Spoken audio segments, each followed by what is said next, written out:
Hi folks, Greg Marchand here with a virtual instructor-led training program brought to you by the Service Sales Academy. In this video, we're going to talk about answering the phone. Oh, how silly does that sound? Who can't answer a phone? Well, listen, we take answering the phone for granted far too often, I think. And yeah, I know the phone rings all the time. It's constant. It's a royal pain in the rear end sometimes, right?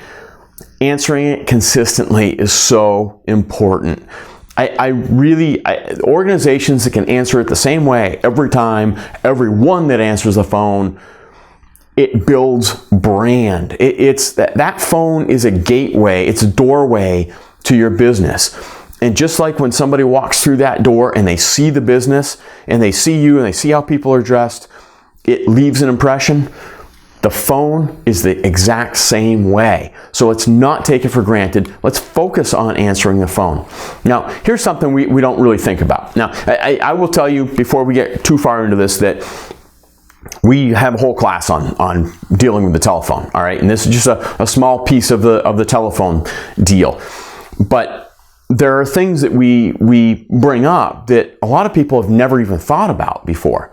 All right, and I not necessarily we take everything for granted, but we don't realize what really is going on in the chaos of the day. And this is one of those things. Who answers the phone? Who answers the phone? I am a firm believer that we need to document this. All right, we need to identify and clarify who's going to answer the phone and when do they answer the phone. We oftentimes, in a business of 10, 12, 20 people, just assume, hey, you know what? Those 3 people answer the phone. And if those 3 people can't get to it, those 2 over there get to it. What happens when all 5 people are on the phone? Oh, it just goes to voicemail. I mean, what do you want us to do? Answer more than 5 phone calls? Yeah. If your business is that busy, yes, I do. Because you could be losing business. And yeah, you might be really busy right now, but let's keep really busy going forward because things in our business will slow down, right? So let's talk about this. Let's figure out whose responsibility it is. Let's not make any assumptions because it is way more important than you'd think it is. You've been on the phone. You yourself have been on the phone. And it's ringing and ringing and ringing. And because you do what you do at the service counter in your business, you're tuned into this stuff. And you're thinking, what, is there nobody working today? Are they closed? I mean, it gets to 3 rings and you're thinking, what's going on? Somebody going to pick up? This is kind of weird. All right, your customers are doing the same thing. They don't know how busy you are, and quite frankly, they don't care how busy you are. They want you to answer the phone, and you want to answer the phone because it's business. So how many rings is reasonable then? We talk about this, and honestly, my opinion is 3 rings or fewer, and I don't get too many differences of opinion in classes. One person was pretty adamant 2 or fewer. I couldn't tell if they were just wanting to argue with me or not, but most people say, yeah, you know what, 3. If it gets to 4, I'm starting to question. You go into another business, and yeah, you call them, but when you go into another business and you hear the phone ringing, you're tuned into it, aren't you? And you listen, don't you? And when it gets to those 3 rings, maybe 4 rings, certainly 5 rings, you're thinking, wow, is anybody going to answer that phone? I was in an establishment not long ago when this happened, and guy walks by me, and it wasn't his phone that was ringing, and I just mumbled to him, I said, would somebody answer that phone? He looks at me, he says, no kidding, huh? And he reached over and he grabbed the phone and answered it. And we had a whole long discussion about why was nobody answering the phone. And in that situation, it was because things were slow and they were off. And you know how you get. When things slow down, everybody kind of gets off. You get used to being slow and then things start to slack. And that was the situation in this place. But you pay attention to it. And customers are paying attention to it with you. So let's say that phone should be answered in no more than 3 rings. If it gets to 3 rings and it's not answered, then plan B kicks in. Somebody in the organization's got to start paying attention. Because if everybody's on the phone, do you want it to go to voicemail? Look, I don't. I think personally that voicemail is horribly inconvenient. I've been told it's terribly inconvenient. And yet, when we don't know what else to do, our backup plan is to let everything go to voicemail. But think about what happens in voicemail. And when I pose this question in class, I'll say, okay, so after 5 rings, it goes to your voicemail, right? And they'll go, yep, it does. Okay, so how often do you check the voicemail? I make sure I check it 3 times a day. Huh? 3 times a day? 3 times a day? What, every 3 hours? Every 2.5 hours? Every 2 hours? You imagine calling a business, leaving a voicemail because you want to make an appointment, and they don't get the voicemail for 2 hours. And then maybe they call you right back, so it's 2 hours and 10 minutes goes by. But what happens in your life in those 2 hours and 10 minutes? Where are you now 2 hours later? You had 30 seconds to call me up and schedule an appointment, but I couldn't be bothered to answer the phone. And so now 2 hours later, I'm calling you back wanting to know what you wanted or wanting to schedule the appointment, but I can't get hold of you. So I leave you a voicemail. What are you going to get back? We can play phone tag now because of one voicemail. So I get that it is the ultimate fallback. If 12 people in the organization can't get the phone for whatever 1,000 reasons, then fine, use voicemail. But you got to check it more than 3 times a day. And if you use it too much, you can't check it more than 3 times a day, right? So voicemail is it's this animal that we really, really, really don't want to have to deal with. But you've got to talk about this within your own organization, because only you know how many people you have working there, how many phones you have, who can hear the phone, who has a phone, who's got a mobile phone, who's tied to a phone cord, whatever it might be. But talk about these things, because answering the phone is critical. Critical. Customers expect you to answer the phone. They don't expect voicemail. And, whatever other scenarios you get, define them. Okay? Define those other scenarios. My hierarchy for answering the phone, if you have a receptionist, and if available means if you actually employ that person, okay? If you have a receptionist, he or she is the first person to answer the phone, all right? If they're on the phone, they're at lunch, whatnot, the service counter should pick up the phone, all right? If the service counter, if all 3 service advisors, 2 service advisors, the service advisor isn't available, then it's got to roll to the next person. Well, the next person in some shops, and these could be larger shops, right? Because you're not going to be a small shop and have a receptionist in a parts department. But look, if you're 8, 10, 12 bays, you're going to have these things. The parts department's going to pick it up.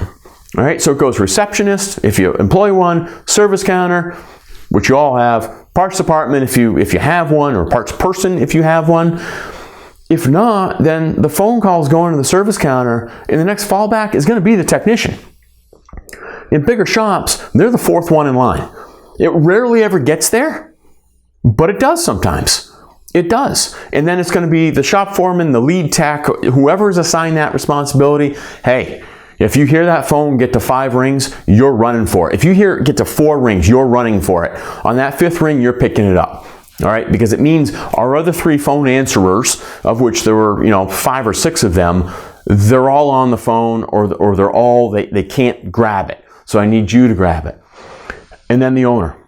Now, in most shops, I want the owner absolutely to be the last person to pick up the phone for a bunch of reasons. Number one, they have a different job. Their job is to work on the business, not in the business. They are the last line of defense when it comes to telephones. The other reason is I'm trying to get customers out of the habit of wanting to talk to the owner, right? Some of you know what I'm talking about. Because if the phone rings and you pick it up and the customer wants to talk to the owner, and then you got to go find the owner, or you got to put them on hold, or it creates another big old mess. And it's not the owner's job anymore. It was when the shop was 1 or 2 people, maybe 3 people. But now that you're as big as you are, you've grown to the point where you're watching these videos, the owner is the last person that should be answering the phone. Now, if they want to do it for the first 2 hours of the day or something to help out, that's fine. But in most shops, I spend my time trying to convince them, get off the service counter, get back in your office, you're not in charge of the phones, don't answer the phones. If the receptionist doesn't answer in the first 3 rings, the service counter has to grab it. If the service counter can't grab it, then the parts department's grabbing it on that 4th ring or 5th ring. If it gets that far, if it gets to the 4th ring, the 5th ring, a technician or multiple technicians who have been assigned the responsibility, they are running for the phone. If it, heaven forbid, gets to 6 or 7, then go ahead as an owner, pick up the phone. All right? That's my take on it. Talk about it within your shop. It's really important. And then when you answer the phone, this is the other really important part we don't pay enough attention to. The greeting. It welcomes your current customers and potential new customers, right? It's what they see when they walk through the door. It's what they hear when you pick up the phone. It leaves an impression. It sets a tone. It is a lot like the handshake, but I think more importantly, it creates brand. It does create brand. If everybody answers the phone the same way, you start to get a sense for who and what that organization is. And it becomes part of your brand. It's no different than a uniform. It's no different than your signage. It's no different than the way you do business. That kind of consistency is comforting to a customer. Think about, you call, I don't want to pick on anybody, but call a parts store. How consistent are they with answering the phone? And the organizations that are consistent with answering the phone, same way, every time, you feel differently about than, yeah, Bubba's Parts, or whatever it might be, right? And the next person says, hi, thanks for calling Bubba's Parts, Mark speaking. All right? Inconsistent messaging doesn't create brand. The way you answer the phone will create brand, and it sends a message. But it's got to be everyone, every time. And that means the technicians in our hierarchy, the technicians have to answer it that way. The receptionist has to answer it that way. The service counter, the parts department, everybody has to answer the phone the same way. Great, Greg, what do you want us to say? Look, say what you want, but in my opinion, it should be short.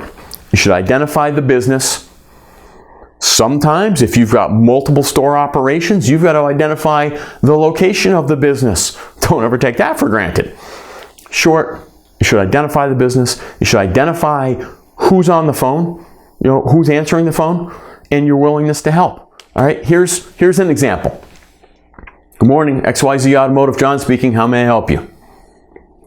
Short, friendly, identifies who I called, identifies who's speaking, and says, hey, I'd like to help you.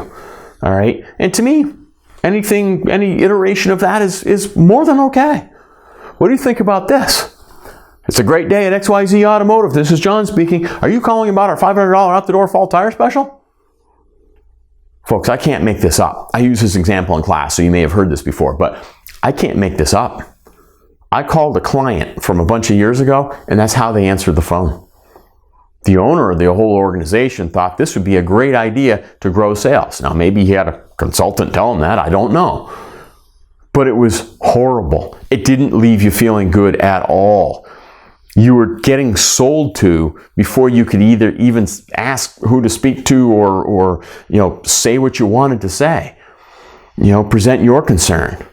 So, don't get too creative with these things. Short, simple. Who am I talking to? Who did I just call? Are you going to help me out or not? All right. And then once you get the phone answered, is it okay to put people on hold? Oof, that's tough today. That's really tough. Yeah, you're going to have to. And I get that. But you can't do it for long. People don't have patience anymore, if you hadn't noticed. They just don't have patience anymore. They don't want to be on hold very long. All right, if you're going to put them on hold, let me know why you're putting me on hold and what I can expect while I'm on hold. All right, look at this survey that was done. More than 2,500 customers were surveyed, and 60% of those respondents believed that 60 seconds was too long to be on hold. 60 seconds. That's crazy. And of those, 32% of those people surveyed believe that customer service departments should be answering the phone immediately with no hold time. They don't want to be on hold. 32% say no hold. 60% said, yeah, but no more than 60 seconds.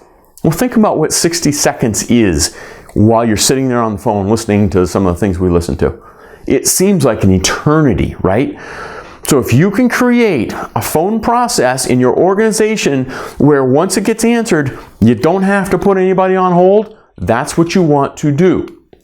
I know it's not always possible, all right? And if you do put them on hold, think about how we're putting them on hold. Ask permission. Do you mind if I place you on hold while I get that information? Can I place you on hold while I find, whatever it might be? And then my favorite one is, thank you for calling XYZ Automotive. Do you mind if I place you on hold for a few seconds? No lie. And it's happened to me twice now. I told the story in a class recently, and it's happened to me again since. Same organization, same person.